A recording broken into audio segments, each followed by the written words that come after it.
Kudus, hari ini ibadah kita ya bertepatan hari ini adalah hari Nian Jui, saudara ya. Tanggal 1 tahun baru Imlek. Tentunya saya sebagai hamba Tuhan, saya mewakili bersama-sama dengan tim doa pagi, saudara dari gereja GSPDI Philadelphia Jombang. Kami semua mengucapkan kungsi Fa Jai Shin Yan Kuai Le, ya. Saya berdoa kiranya di tahun baru Imlek ini ya, bagi saudara orang-orang Tionghoa, orang Chinese yang merayakan Imlek hari ini, kiranya berkat Tuhan, sukacita, kebahagiaan, kuailenya Tuhan. Kuaile itu adalah kesenangan, kebahagiaan dari Tuhan dilimpahkan sama saudara. Bahkan saya berdoa bukan cuma kuaile yang ada terima, bukan cuma senang, bahagia, sukacita yang ada terima. Saya berdoa yang namanya mung'en, kasih karunia Tuhan juga datang turun sama saudara. Kalau boleh saya tambahkan begini, kungsi Fa Jai Shin Yan mung'en, saudara ya. Mung'ennya datang sama saudara. Sebab kalau yang namanya kesenangan, yang namanya bahagia, itu bisa hilang, cepat bisa hilang. Tapi kalau yang namanya kasih karunia Tuhan, yang namanya mung'en, wah itu hebat gitu ya. Yang namanya mung'en itu luar biasa. Dan biarlah tahun baru Imlek ini ada menerima yang namanya kasih karunia Tuhan dalam hidup setiap saudara. Karena ibadah kita ibadah nuansa Imlek, doa pagi ini, maka saya berbicara tidak jauh dari itu. Saya bicara tentang hal-hal yang bersifat Imlek, saudara ya, yang berkaitan dengan Chinese dan orang-orang Tiongkok. Ada pertanyaan, ya kenapa orang Kristen merayakan Imlek gitu ya? Karena ada orang-orang Kristen yang begitu ekstrim, mau dia suku bangsa yang lain atau suku bangsa Chinese. Udah Chinese kemudian jadi Kristen, setelah jadi Kristen dia ekstrim gitu. Saya tidak berbicara tentang perbedaan suku bangsa, karena ingat di antara kita orang Kristen tidak ada perbedaan. Kita mau suku bangsa apapun, kita satu dalam Kristus. Di dalam Kristus kita satu tubuh Kristus. Ingat, kita nggak bicara suku bangsa nih pagi ini. Sebab di dalam Kristus kita satu, tidak ada perbedaan. Tapi mengingat hari ini adalah bertepatan dengan Nian Jui gitu ya. Tanggal 1 tahun baru Imlek, tidak ada salahnya kita bahas tentang seputar Imlek. Bolehkah orang Kristen merayakan Imlek gitu ya? Karena ada pendapat dari orang-orang Kristen yang ekstrim, hamba-hamba Tuhan yang ekstrim berkata begini, pokoknya setelah jadi Kristen gak boleh merayakan yang berbau Imlek. Konyen-konyen malam tahun baru makan gak boleh. Ya, pokoknya yang berbau warna merah, berbau Imlek, berbau yang dari Cungkok Te gitu, yang berasal dari Cungkok, Tiongkok begitu, itu berhala, itu duniawi. Itu menurut orang Kristen yang ekstrim. Saya percaya Anda bukan Kristen yang ekstrim, yang ngerti belum tapi ngomongnya nyerocos duluan gitu. Karena ada banyak orang Kristen, terutama yang orang-orang Tionghoa, Chinese, setelah bertobat percaya Yesus, heran jadi ekstrim.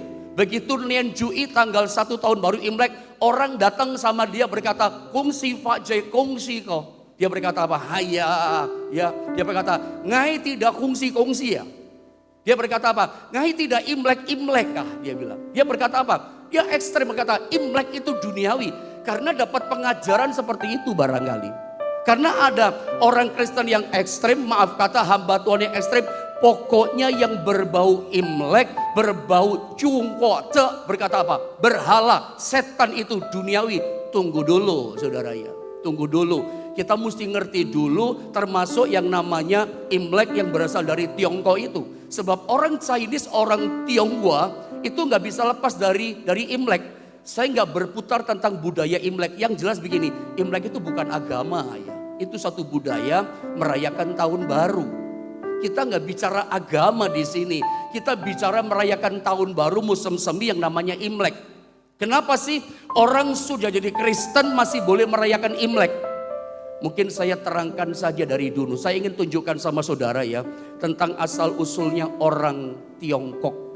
Ternyata silsilah asal usul orang Tiongkok itu kalau saya mau terangkan, tunjukkan sama saudara, dari mulai silsilah Adam ya, nanti turun yang namanya Nuh, sampai munculnya bangsa Tiongkok saudara ya. Coba saya tunjukkan sedikit diagram, skema sama saudara supaya pemahamannya ngerti. Supaya kita nggak berkata begini, oh yang berbau Tiongkok itu berhala, itu dunia. Tunggu dulu. Karena ternyata rahasia Tiongkok, rahasia daratan Cina, saya pernah ajarkan Tiongkok dalam nubuatan Alkitab. Negeri Sinim itu ada dalam kitab Yesaya pasal 49. Masih ingat gak tahun lalu saya ajarkan sama saudara. Rahasia Tiongkok itu ada dalam negeri Sinim. Yesaya 49. Ternyata ada bahkan silsilanya orang Tiongkok. Itu dari keturunannya Sem. Cucunya siapa nama anaknya? Nuh. Terus turun ke bawah. Saya tunjukkan saja diagramnya. Adam itu punya 3 anak. Kain, Habel. Habel dibunuh sama Kain. Tuhan kasih anak pengganti namanya Set. Itu ada ayatnya. Kita gak punya waktu membaca ayat. Ada screenshot saja. Ini bagus untuk penginjilan bagi orang-orang Chinese, orang Tionghoa yang belum percaya pada Yesus. Silakan di screenshot bahwa rahasia Tiongkok, silsilah Tiongkok itu dalam Alkitab diceritakan kalau Anda tahu. Nanti disambung dalam sejarah kunonya, buku klasiknya orang Tiongkok. Itu nyambung begitu. Maksud saya begitu saudara ya. Ini ayatnya. Ada datanya saya kasih, tapi nggak sempat kita baca ya. Dikasih anak pengganti setelah Habil mati namanya Set. Set nanti punya anak, punya cucu, punya cicit namanya Nuh. Nah dari Nuh itu punya 3 anak. Anda lihat diagram ini. Nuh punya 3 anak, Sem, Ham, Yafet. Itu ada ayatnya semua, Anda screenshot. Menjadi data buat saudara yang kuat. Ya, saya pakai ayat saudara ya. Lalu Sem itu punya anak, punya cucu, punya cicit. Ya, Sem itu punya anak, punya cucu, punya cicit namanya Eber dalam Alkitab. Nanti kita baca coba Kejadian pasal 10 ya. Eber itu punya 2 anak. Jadi cicitnya Sem anaknya Nuh. Sem itu punya cicit namanya Eber. Eber punya 2 anak namanya Yoktan dan Pelek. Pelek itu punya anak, cucu, cicit turun Abraham. Nah, Pelek itu punya saudara, punya kakak namanya Yoktan. Nah Yoktan itu punya anak namanya Yobab. Yobab itu ternyata diceritakan dalam Kejadian pasal 10 bersama dengan Yoktan tentunya. Itu pergi ke negeri sebelah timur. Nanti baca kita Kejadian pasal 10 ya. Ke satu daerah nanti kita baca. Lalu lahirlah Yobab. Ternyata dalam buku klasik sejarah Tiongkok.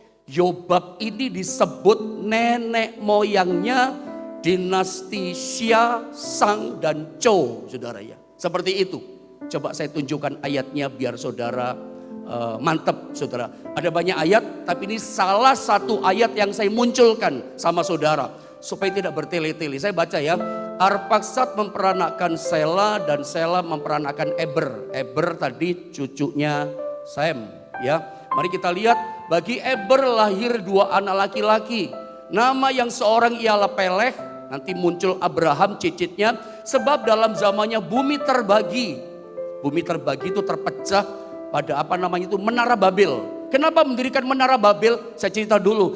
Karena orang-orang di masa setelah zaman Nuh mendirikan Menara Babel takut kena air bah lagi. Maka manusia generasi keturunan Nuh mendirikan namanya Menara Babel. Menara yang tinggi hampir puncak ke langit. Kenapa? Ingin ngelawan Tuhan. Supaya kalau Tuhan hukum ada air bah, mereka tidak tenggelam. Tuhan marah. Tuhan gagalkan Menara Babel. Saudara yang dipecahkan bahasa. Bingung orang waktu itu. Yang bangun minta kasih palu. Dikasihnya ember.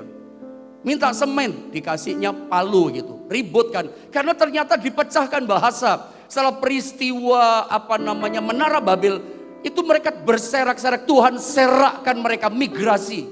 Itu bahasa Mandarinnya ada, tapi gak sempat kita terangkan nanti ya. Berpecah. Nah yang namanya Yoktan itu pergi ke timur. Mari kita lihat ya. Dari perpisahan bahasa, mereka membangun bahasa sendiri ya. Pergi ke tempat sendiri-sendiri terpecah itu terserak mereka.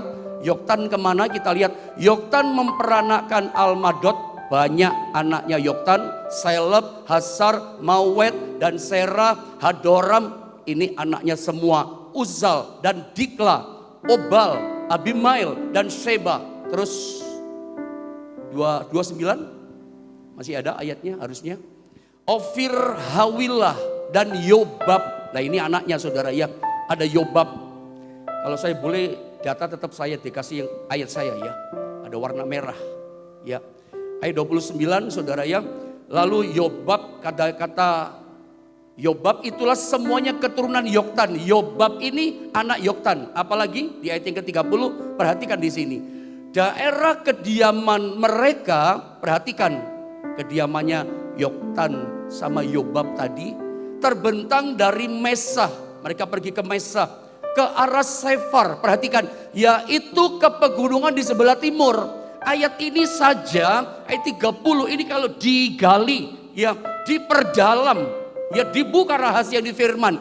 Jadi Yoktan dengan anaknya namanya Yobab, itu setelah peristiwa Menara Babel, semuanya terpisah, terserak, pergi cari daerah masing-masing, dengan bahasa masing-masing, dengan daerah masing-masing. Nah, mereka pergi ke daerah Mesa, daerah Sefar, ke pegunungan sebelah timur. Ternyata dari negeri Kanaan ke timur, barat ke timur, timur itu ternyata sekarang ini adalah daratan Tiongkok.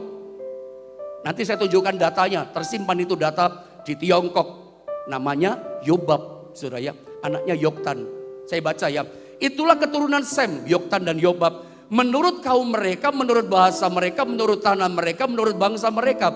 Itulah segala kaum anak-anak Nuh, menurut keturunan mereka, menurut bangsa mereka, dan dari mereka itulah terpencar.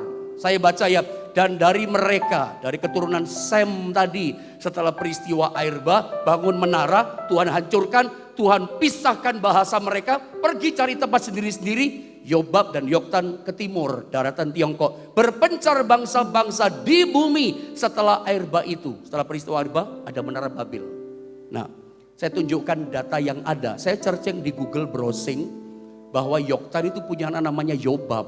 Anda lihat tulisan merah, Yobab tercantum dalam buku klasiknya, buku kunonya orang-orang Chinese. Anda lihat di internet bahwa nama nenek moyang daripada orang-orang keturunan Tiongkok itu namanya adalah Yobab. Tertulis di sini, coba Anda lihat berikutnya tulisan saya temukan ini. Itu data internetnya Anda bisa buka, saya kasih sekaligus ya, hipotesa apa yang saya cari dalam Alkitab saya ketemu di internet. Ini saya sodorkan sama saudara. Maksudnya apa? Anda bisa cari. Ada gitu loh. Bahwa Yobab itu tertulis dalam data buku klasiknya orang-orang Tiongkok. Bahwa nenek moyang mereka, dinasti Xia tadi segala macam, dan Zhou tadi, itu ternyata yang melahirkan suku bangsa Cina. Itu ternyata adalah Yobab nenek moyangnya. Saya baca ya. Seorang Ibrani tertulis dalam buku klasiknya mereka. Yobab adalah orang yang menurunkan nama Zhou. Ya, dan Yobab adalah leluhur pertama dari marga Zhou. Disebutkan tubuh Yobab dikuburkan atau secara simbolik dikuburkan sebagai Tai Jukung dari kuburan Chinese Manoa, pemegang nama marga Zhou yang pertama. Dan ini penting catatannya, menjadi leluhur yang menurunkan orang Cina atau orang Tiongkok. Datanya ada, tersimpan rapi sampai sekarang, dan memorinya ada di itu gambar ini berikutnya. Ya, ini kayak semacam apa ya, tempat memori kayak kuburan segala macam. Kalau Anda bisa membaca tulisan Mandarin, malah keren gitu ya. Anda bisa membaca tulisan Tionghoa ini, Tiongkok ini lebih bagus gitu ya. Bahwa memorinya semuanya tersimpan di sini. Tentang Yobab itu adalah nenek moyangnya bangsa Cina, ada tersimpan rapi. Makanya saudara, tidak heran yang namanya bangsa Cina, orang Tiongkok terkenal dengan sebutan the Jew from Jewish. Ya, keturunan kerabat dekat dari orang Yahudi gitu. Kerabat dekat karena memang asal usulnya dari keturunannya Nuh, Nuh dari Sem tadi ya. Itu muncul yang namanya Yoktan, Yoktan punya Yobab, Yobab itu nenek moyangnya. Kapan terjadi? Jadi sebetulnya munculnya, tadi saya sempat kasih tapi nggak sempat saya munculkan saudara ya. Munculnya negara Tiongkok itu ada dua peristiwa di belakangnya. Menara Babel dan air bah. Turun ke belakang ya Adam, munculnya Adam. Makanya ada bersamaan yang luar biasa. Saya akan tunjukkan kepada saudara. Ada persamaan yang luar biasa antara tulisan Mandarin, tulisan Tiongkok tadi dengan kisah Alkitab. Maksud saya begini, apa sih buktinya kalau orang Tiongkok itu keturunannya Nuh? Harus ada bukti dong. Jangan cuma ngomong hipotesa. Saya tidak boleh ngomong hipotesa menyampaikan firman.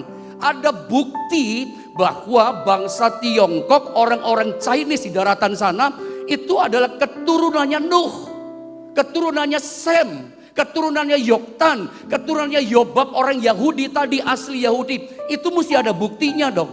Bagaimana cara membuktikannya? Luar biasa, kita bisa mengerti itu dari hebatnya tulisan bahasa yang Tuhan munculkan dari orang-orang Tiongkok. Sebab tulisan Mandarin, tulisan orang Tionghoa itu berbeda dengan bahasa Indonesia gitu ya. Berbeda dengan bahasa Inggris ya. Bahasa Indonesia, bahasa Inggris itu bisa dispel bahasanya, hurufnya A, B, C, D, E, F, G. Tetapi Anda lihat ini, tulisan Mandarin itu dibuat berdasarkan gambar. Ya, ada karakter-karakter tulisannya, itu cerita yang dituangkan dalam tulisan. Tulisan Mandarin itu karakter, dari karakter yang hebat. Sebuah cerita disatukan jadi tulisan. Saya ingin tunjukkan contoh-contoh pada saudara, sekaligus ini menjadi bukti, bukan sekedar penyelidikan, bukan sekedar penggalian sebuah hipotesa. Ngarang-ngarang pendeta, oh tidak. Nah, yang namanya tulisan bahasa, 1, 2, 3 bahasa dicocok-cocokkan, cuma dicocokkan. Kalau 1, 2 bahasa Anda boleh berkata seperti itu. Tapi ada begitu banyak kata-kata bahasa dalam tulisan Mandarin, itu ternyata menyiratkan, menginspirasi, itu bahasa dari kata-kata Alkitab gitu. Bukan 1, 2 kata. Kalau 1, 2 kata Anda boleh berani berkata pendeta cuma mencocok-cocokkan. Oh tidak, ada banyak kata. Dari mulai kisah penciptaan. Anda baca di rumah dalam Kejadian pasal 2 ayat yang ke-7. Ketika Allah menciptakan manusia pertama, menciptakan Adam. Itu diciptakan dari tanah, saudara ya, Adam itu. Dari tanah, jadi kayak patung dia, belum hidup.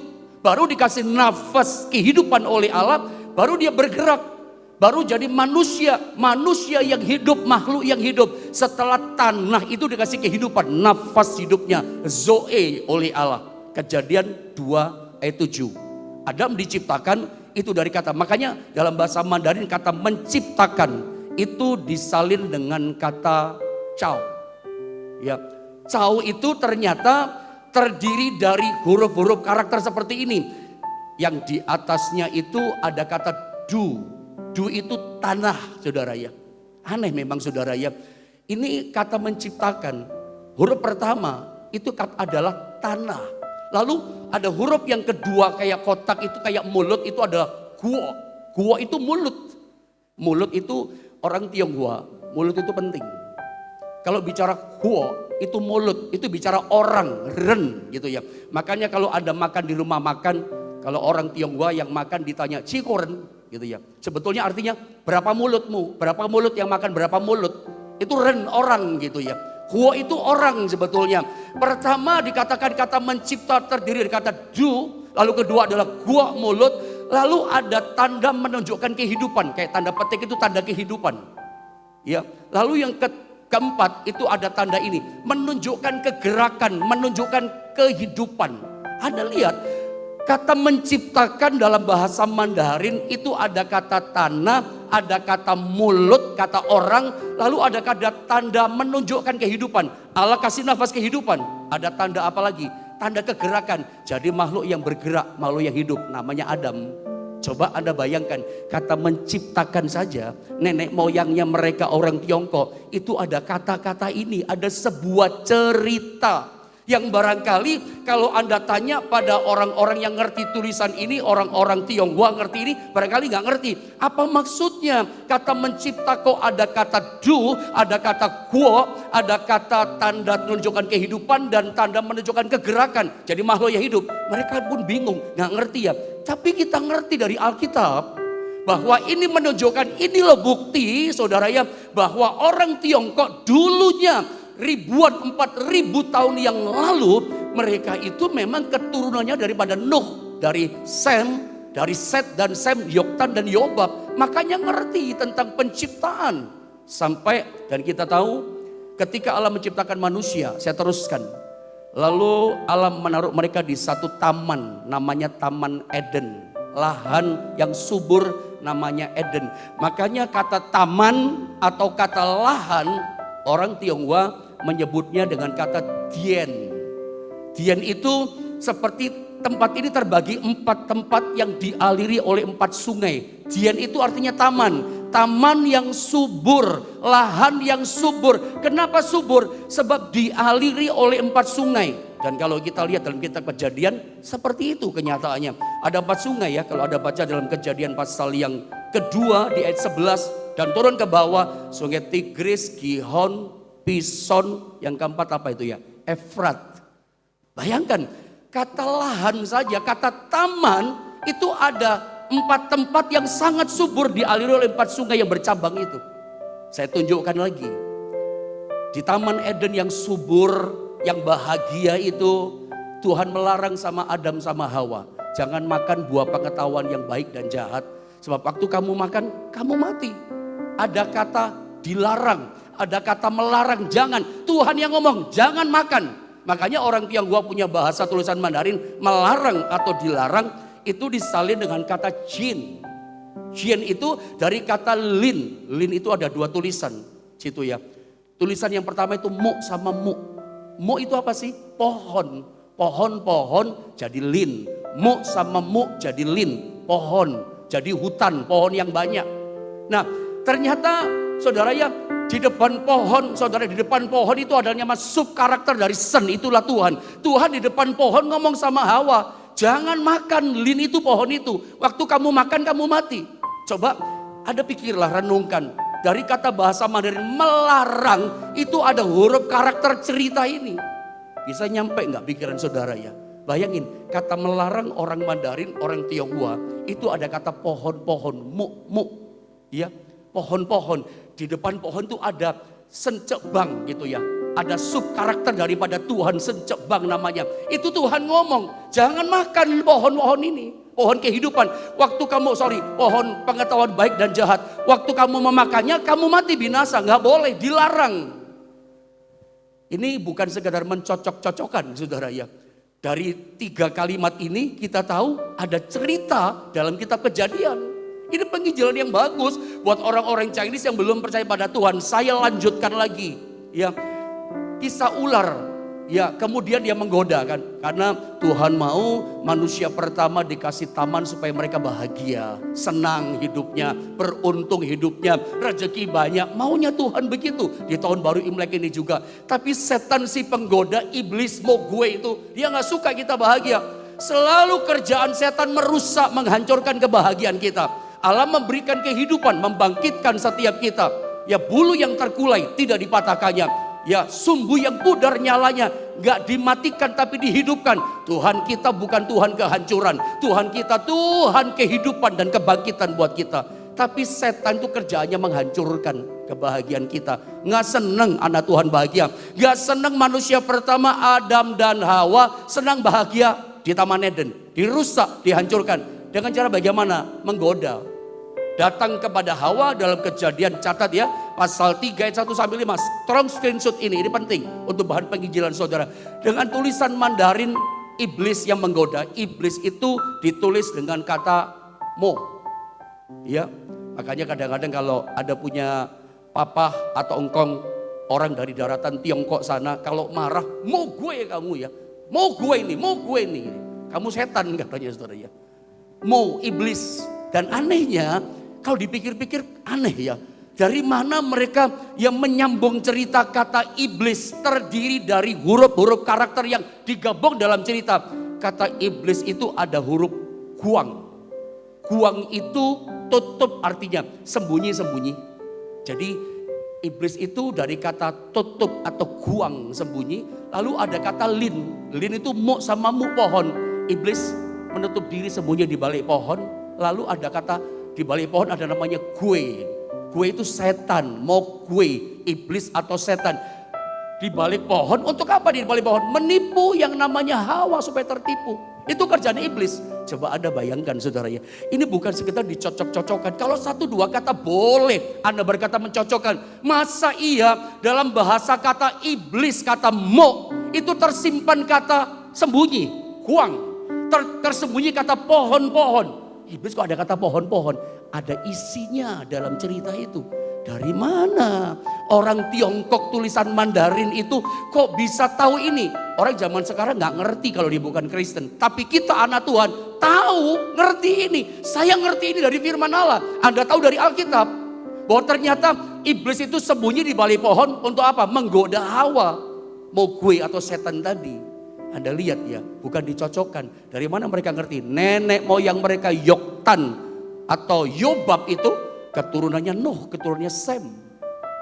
Apalagi saya mau terangkan sama saudara, Hawa itu akhirnya tertipu. Kenapa tertipu makan buah itu? Serakah. Dia pengen menjadi seperti Allah. Padahal Alkitab bilang sama kita, manusia pertama Adam dan Hawa diciptakan serupa segambar dengan Allah. Masa dia nggak tahu? Padahal mereka udah dicipta segambar dengan Allah. Masih pengen lebih menjadi seperti Allah. Serakah. Karena iblis berkata, tentu Tuhan gak boleh kan kamu makan semua buah dalam taman ini. Oh boleh, cuman ini yang gak boleh. Justru ini boleh, buah pengetahuan baik dan jahat. Waktu kamu makan, kamu punya hikmat kayak Allah. Ngerti yang baik sama yang jahat. Serakah, pengen jadi seperti Allah. Sehingga kata serakah dalam tulisan Mandarin orang Tionghoa disalin dengan kata lan, saudara ya. Nah lan ini saudara ya, kembali kata serakah ini aneh ya. Terdiri dari dua karakter huruf, yaitu lin. Lin itu hutan kan, mo sama mo. Pohon sama pohon, jadi banyak pohon, namanya hutan. Loh kata serakah bawa-bawa pohon itu kan gak masuk akal.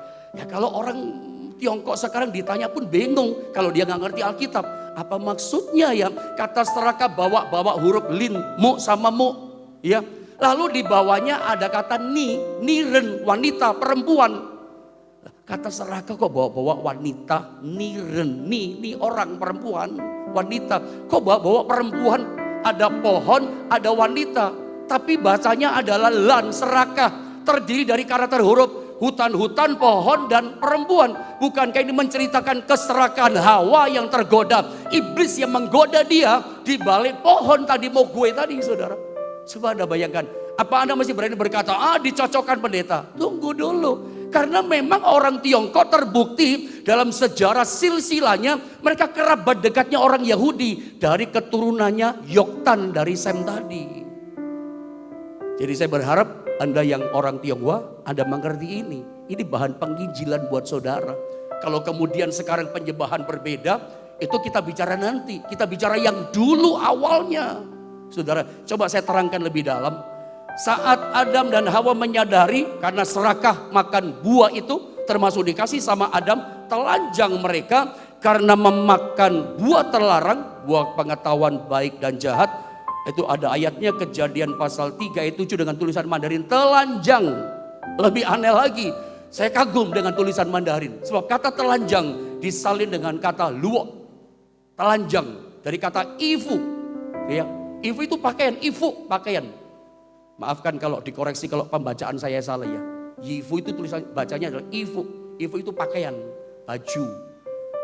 Telanjang dikasih baju itu sama Tuhan, ifu. Dan gara-gara ini saudara ada kata buah. Buah. Kenapa sih mereka telanjang? Karena makan buah, makanya kehilangan baju. Nanti berikutnya saya terangkan, kemudian kisah ini membuatkan pakaian. Tuhan kasih pakaian sama mereka. Karena Tuhan baik saudara ya. Tuhan tidak ingin mereka telanjang. Akibat telanjang karena dosa mereka menderita. Mereka susah keluar dari Taman Eden. Tuhan gak tega. Tuhan baik, dia buatkan pakaian dari kulit binatang bagi manusia. Itu ceritanya dalam Alkitab. Memberi kehidupan baru, pembaharuan. Dikasih permulaan lagi hidup. Ya. Dalam Kejadian 3 ada ayatnya saya sertakan, ayat 21 dengan tulisan Mandarin permulaan, pembaharuan, permulaan. Makanya mengherankan kata permulaan disalin kata cu. Cu itu dari kata tau, pisau. Pisau. Kata permulaan bawa-bawa huruf pisau. Aneh kan? Lalu ada kata ifu, pakaian. Pisau itu Allah potong domba, potong binatang. Kulitnya dipisahkan, itu dipakai ifu sama manusia. Dipakein sama manusia supaya gak telanjang. Coba dari kata permulaan pembaharuan ini ada huruf karakter Tionghoa mengatakan ada kata pisau, tahu? Ada kata ifu. Ada bisa mikir gak? Ini bukan disambung-sambungin, dicocok-cocokin. Ini huruf memang huruf Mandarin sifat karakternya beda dengan bahasa-bahasa kuno yang lain. Ini bahasa yang sudah umurnya 4000 tahun yang lalu, bahasa kuno banget, sekuno bahasa Ibrani yang tetap up to date, tetap dipakai sampai hari ini. Sehingga kita bisa mengerti cerita Alkitab itu dalam huruf Tiongkok. Tersirat semua cerita dalam Alkitab. Saya ulang, tapi mereka nggak tahu apa maksudnya ya. Kata permulaan bawa-bawa huruf pisau. Ada kata ifu pakaian, tapi itu artinya permulaan. Karena ternyata itu permulaan pembaharuan dari Tuhan. Berdosa, diampuni, ada binatang disembelih, itu perspektif Alkitab. Kita ngerti kan pengampunan dosa, ya. Lalu dikasih pakaian. Ya, saya mau terangkan lagi di sini. Penebusan itu yang membuat kita dibenarkan dalam Roma 3:23 dan seterusnya. Dengan tulisan dibenarkan. Dibenarkan pun mengagumkan, ya. Dari kata kebenaran. Ada kata gau, domba. Ya, bayangkan kata kebenaran, ada kata gau, ada kata domba, ada kata saya. Saya dibenarkan karena apa? Domba yang disembelih. Siapa itu domba? Gau itu siapa? Anak domba Allah. Itulah Yesus Kristus yang membenarkan kita. Itu gambaran di perjanjian baru, Yesus anak domba Allah.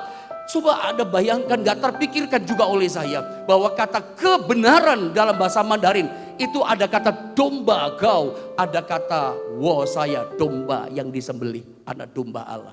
Jadi Anda gak bisa berani berkata, ini cocok-cocokan. Bagaimana dicocokkan ya? Masa kata kebenaran bawa kata domba. Itu kan pelajaran dalam kitab Alkitab. Yang diturunkan oleh nenek moyang mereka.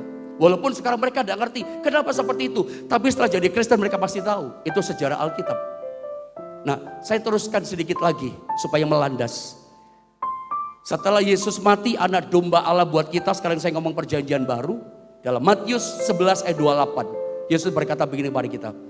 Yesus mengajak kita untuk datang kepadanya. Datang kepadaku. Ya, dalam tulisan Mandarin datang. Aku kasih kelegaan.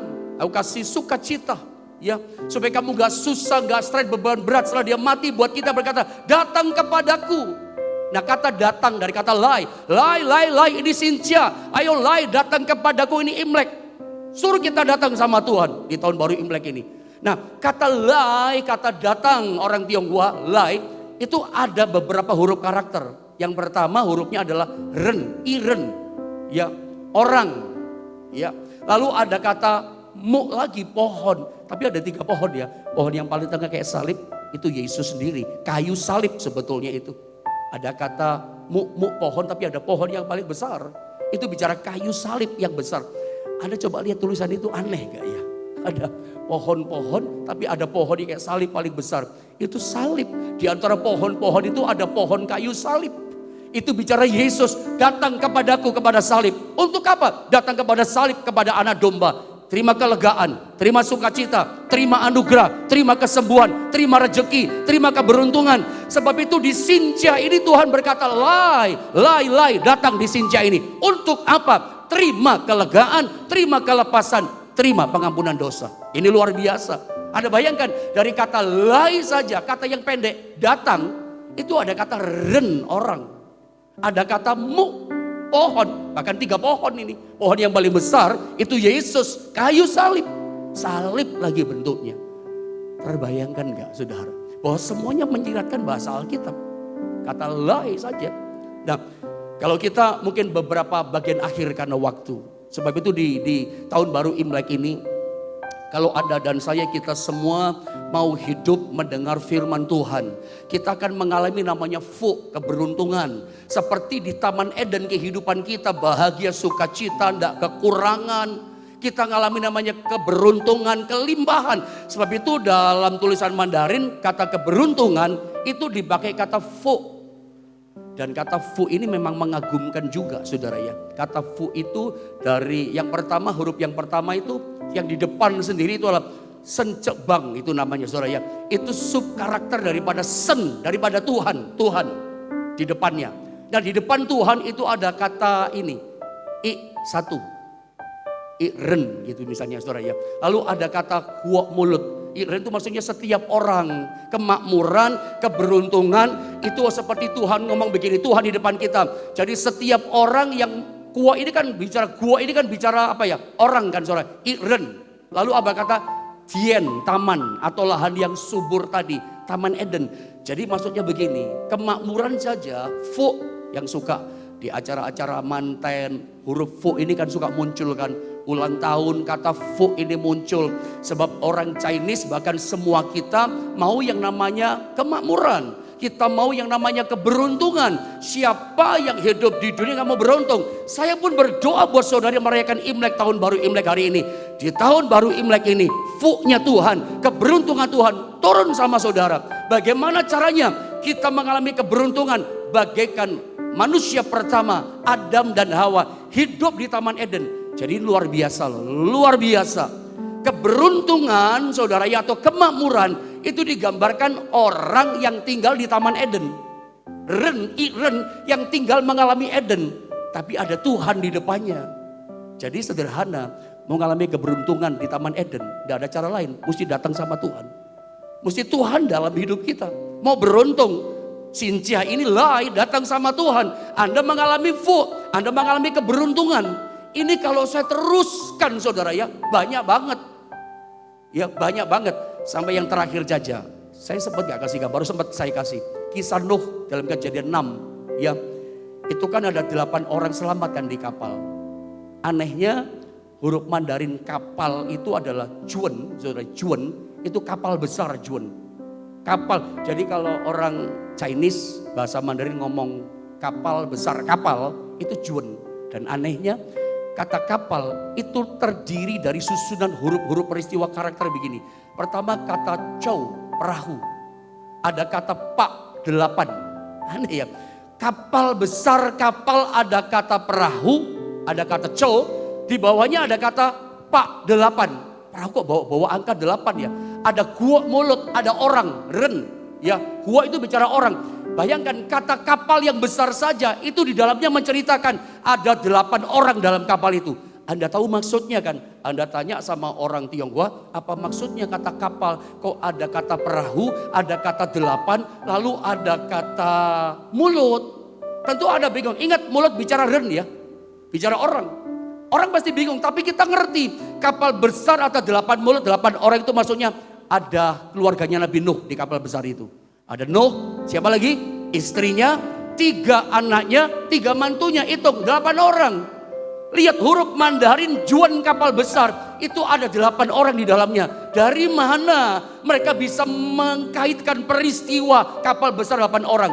Dari cerita nenek moyangnya. Sebab yang namanya Yobab, Yoktan, itu tahu peristiwa nenek moyangnya. Nuh yang ada dalam kapal itu. Apakah Anda udah memahami hari ini? Bolehkah orang Kristen setelah jadi Kristen merayakan Imlek? Bolehlah. Memangnya nenek moyangnya dari mana orang Tiongkok itu? Nuh itu punya 3 anak Sem, Ham, Yafet. Turun dari generasi Sem. Jadi ada jelas sekarang 4000 tahun yang lalu. Karena terjadi peristiwa Menara Babel. Mereka ke timur, ke daratan Tiongkok. Ya, sebab itu hari ini kita memperingati bukan sesuatu yang salah. Apalagi kalau saya terangkan hal-hal yang lain. Atribut-atribut dalam Imlek. Itu hampir sama mereka seperti orang Yahudi. Karena memang asalnya dari rumpun yang sama. Mereka terkenal kerabat dekat dengan Yahudi. Kebiasaan Imlek itu ada yang boleh, ada yang enggak memang. Tapi yang boleh mendekati orang Yahudi, yang urusannya kedekatan dengan Tuhan itu boleh, saudara ya. Kita nggak ngomong agama, kita nggak ngomong suku hari ini.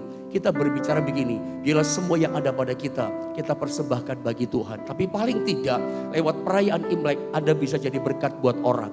Bahwa ternyata supaya orang di sana tahu, temanmu tahu, bahwa ternyata orang Tiongkok itu keturunannya Yoktan dari Sem.